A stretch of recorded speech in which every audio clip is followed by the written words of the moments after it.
အားလုံးပဲမင်္ဂလာပါဗျ။အခုကျွန်တော်ကတော့ဒီ Think Media ရဲ့ဒီဘယ်လိုပြောရမလဲနောက်ဆုံးတင်ထားတဲ့ video file ကိုကျွန်တော် application ထဲမှာကြည့်မှာဖြစ်ပါတယ်။ကျွန်တော်ကြိုပြောပြရစေ။အခုလိုကြည့်တာကဒီအဲ့ဦးလေးရဲ့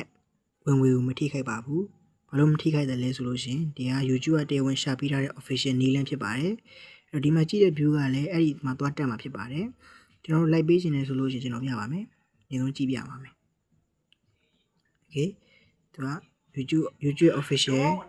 အဲ့လိုကြည့်ရအောင်မယ်နိုင်ငံတော်သူရဲကောင်းပွဲရှင်းပြလိုက်သူ့ကိုလိုက်ပေးခြင်းဒါလေးနှိပ်လိုက်ပါနော် YouTube logo လေးပေါ့နော် icon လေးပေါ့တက်တဲ့သူကတေစားတေစေအမိတ်ချခံရပေမဲ့လူ9သိန်းတက်တဲ့သူကတော့နိုင်ငံတော်သူရဲကောင်းပွဲရပါတယ်ဆိုလို့ရှိရင်ကျွန်တော် application ရတယ်လို့ကြည့်လို့ရတယ်ဆိုတဲ့အကြောင်းပြတာဖြစ်ပါတယ်ဒါ news ပေါ့နော်ကျွန်တော် message board application ဖြစ်တဲ့ဒါပေမဲ့ message board အပိုင်းကိုမပြသေးဘူးလောလောဆယ်အခုကဒီ news ပေါ့နော် DVB News, Mizima TV, RCTV, Goja Revolution, Every Kid, The Metro, and TM Media. Okay, ဒါပါပဲဗျ